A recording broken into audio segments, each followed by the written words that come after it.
Hello there, everyone, and welcome back to Radiant Moon Tarot. My name is Victoria, and we have your daily reading here for Wednesday, October 29th of 2025. Now, this is a very interesting day today here, folks. We don't know what's going on, okay? But there is an energy that's prevailing today that is expect the unexpected. There's a few different things happening. Of course, we've got this little weirdness happening with this comet, not comet, alien slash not aliens, whatever the hell this thing is that's been traversing through our solar system. That's kind of got a lot of people talking. A lot of people have different ideas and things like that because it's weird, right? It's weird. So anyway, we might get some information with that, or something could have happened with that. That might be interesting. But we also do have some planetary aspects. For the first part of the day, the moon, well, actually all day, the moon is in Aquarius.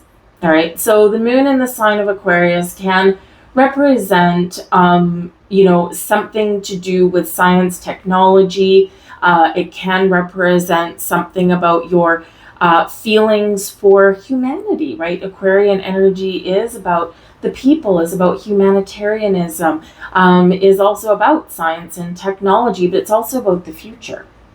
And the future for the people, essentially. Remember, Pluto was in Aquarius, so power to the people. And we see some of this going on, right? Not too surprising. This is a time of change, right? So there could be some interesting aspects going on.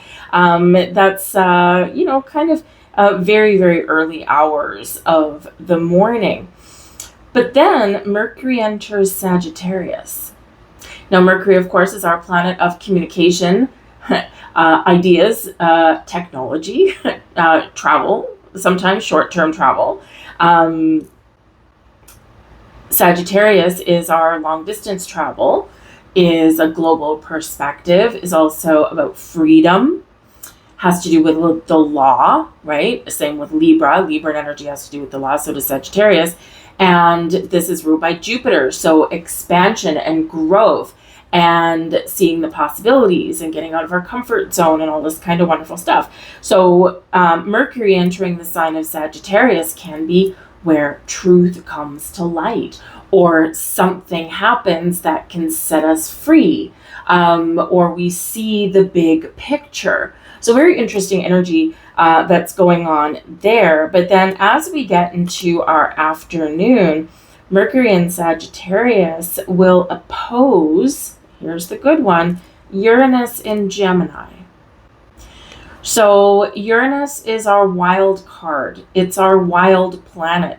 Whatever we think is going to happen when Uranus shows up, it's something completely different. Uranus is actually the ruler of Aquarius in the modern day. And so this can be something enlightening, something shocking, something that knocks us off our feet, or something that makes us stay on our toes. So I don't know, keep an open heart, keep an open mind, ground yourself today. It might be a little bit of a mystery. It could be something really wonderful. It doesn't have to be anything scary or nefarious or anything like that. It could be something kind of cool. But anyways, it's just kind of, might be different things that kind of come to light or get out in the open in different parts of the world. Who knows, right? Uranus is like, I'm just going to roll the dice and we're just going to see where the chips fall kind of thing, right? So, hey, yeah, just very interesting energy that's going on around us today. But kind of curious to see what's going to happen with that little object in the sky. That might be interesting. I grew up with my dad, who is an amateur astronomer, and so I grew up looking at the stars. I grew up looking at the sky. I grew up singing about the man and the moon, and hearing stories about the Pleiades and all that kind of stuff. So anyways, it's really interesting. So anyways, let's see what we've got. The Nine of Swords. Okay, yeah, so there could be some anxieties and some things that do come up today. We've got the Ten of Wands, so we do have some kind of heavier energy. I don't want to see those ones, really. And then we have peace. We've got the Four of Swords. Ooh, thank goodness. All right.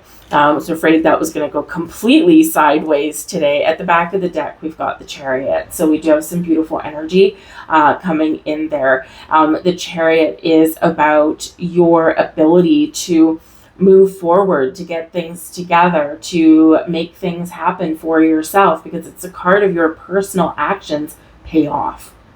The Chariot is also Cancerian energy, and Jupiter is in Cancer. So Jupiter in Cancer can represent expansion and growth around the home. You could be picking up and moving where you live, or you could just have some really good things that can happen around your home with this particular energy. But this is where the stars align for you with the Chariot. It's a card of destiny. It's a card of victory and success, but it is one of forward movement. So you make something happen. By your actions, something moves forward or something gets resolved. And when we get the Chariot card there, it's like, there may be something standing in my way, but I'm not going to focus on the problem. I'm going to look past it. I'm going to focus on the solution. I'm going to realign myself with my destiny. So it can be a really beautiful, beautiful energy. It's about your power, your motivation, your willpower, right? And your ambitions to achieve your goals or to make some change.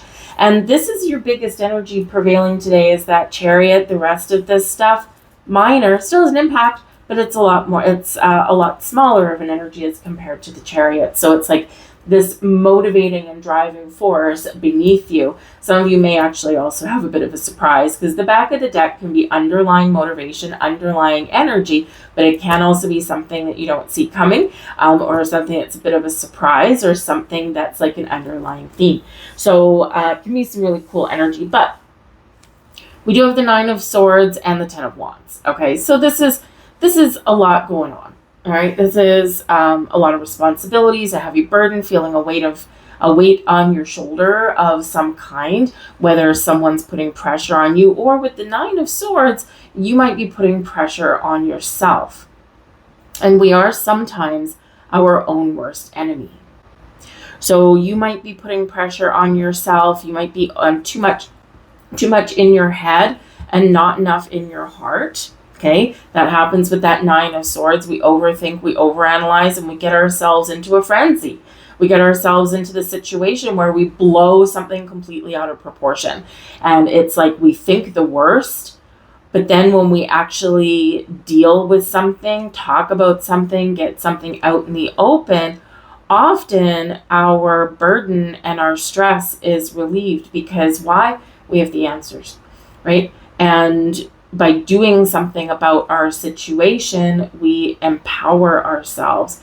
We feel like we've gotten something done, regardless of what the answer is, regardless of what the thing is that we're dealing with, right? By dealing with it, we release its power hold over us.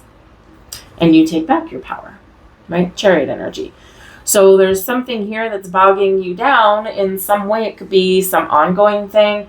It could be something that's just like, for today. Because that Ten of Wands does show a lot of responsibility. It reminds us not to take on more than we can chew. And we do need to remember to say no every once in a while. Ten of Wands reminds us about those boundaries and what can happen if we say yes to everything, or if we take on everything. We end up tired and drained and feeling like we're like holding up the entire planet, and we need to do something a little bit differently with there. But that Ten of Wands says we're at the end of the line, right? We've been towing a heavy rope. We're at the end of the line there, and something is about to release, something's about to change, and in comes the Four of Swords. And the Four of Swords does represent rest and relaxation. So it may be that you're worried about, you have a whole bunch of stuff to get done today, but once you do get it done, you power through that Chariot card, you get everything done, and then, Calgon, take me away. I have some time now. So remember, whatever you've got on your plate, you might be working really hard. Remember that Four of Swords, to take some time for yourself. It is a card of peace. Inner peace, outer peace, peace of mind, peace in your heart, okay? And taking a load off, or feeling like a weight has been lifted, right? We're going like this. I got a heavy weight lifted. Beautiful. Why? Maybe we talked about something. Perhaps we took action on something. The Four of Swords is also a card of meditation. And so this might be a really good day to engage in some meditation. Uranus is the Great Awakener. Uranus is in Gemini. Mercury rules Gemini. So we could have some big ideas, or we could get some big insights. We can get a massive epiphany today. Something in our own world, or maybe something globally, who knows, right? But whatever it is, it's like, whoa. And so we got to be open to receive the message. The Nine of Swords may also indicate, because it is a nighttime card, it may also indicate, of course, sleepless nights, having trouble falling asleep, waking up really early, or you could be jolted awake by some sort of dream. So you might be getting some sort of message here today as well. So some very interesting energies that's going on, right? So we got some, challenging, but we also have some good. So anyway, just, kind of keep your eyes and ears open a little bit, and see what messages or information may come your way. We have life purpose, so perhaps you're getting clarity as to why am I here. Some of you are asking the bigger questions right about now. What is your life purpose? Do you know? Took me a lot of years to figure out mine. I always kind of knew. It's always buried there right beneath the surface, right? But a lot of things get in the way. Noise, responsibilities, burdens, all this kind of stuff. Sometimes we're caught in a vortex of repeated things and repeated life cycles. So some of you with your life purpose energy here, you could be discovering the answer to your life purpose, to why am I here? Am I here to help and lead and guide and teach other people? Am I here as a healer? Am I here as a light worker? Am I here just to learn to be happy? We always think as humans that it has to be big stuff. And it doesn't have to be big stuff. It can just be those little things. I'm here to raise little humans. I'm here to learn to be happy. I've lived many lifetimes and now I get a little bit of a break. Right? I'm here to shut down and close out karmic cycles. Ouch. Right? A lot of us are here for that. Or I'm just here to help expand our collective consciousness in any little small way, whether it's one person at a time or whether it's some big thing. Right? So whatever your life purpose is, be open to receiving some sort of message, guidance, or clarity. All right. This is also saying that this could be time for you to step into your true purpose. Where does your heart lead you? Where does it feel right? And so that can come by a form of a dream, a deep inner knowing, right? Where at this time of year, let me tell you, as we get into the weekend, a really good day for connecting with ancestors or connecting with spirit. Maybe even, having like a seance or something like that between Friday and Saturday. Friday's Halloween anyway, but also Saturday is a really good day for that kind of stuff as well. But essentially we're in Scorpio season, so anytime through Scorpio season, so there could be some really interesting awakenings that are happening for you guys here, and it's all activated on the 29th.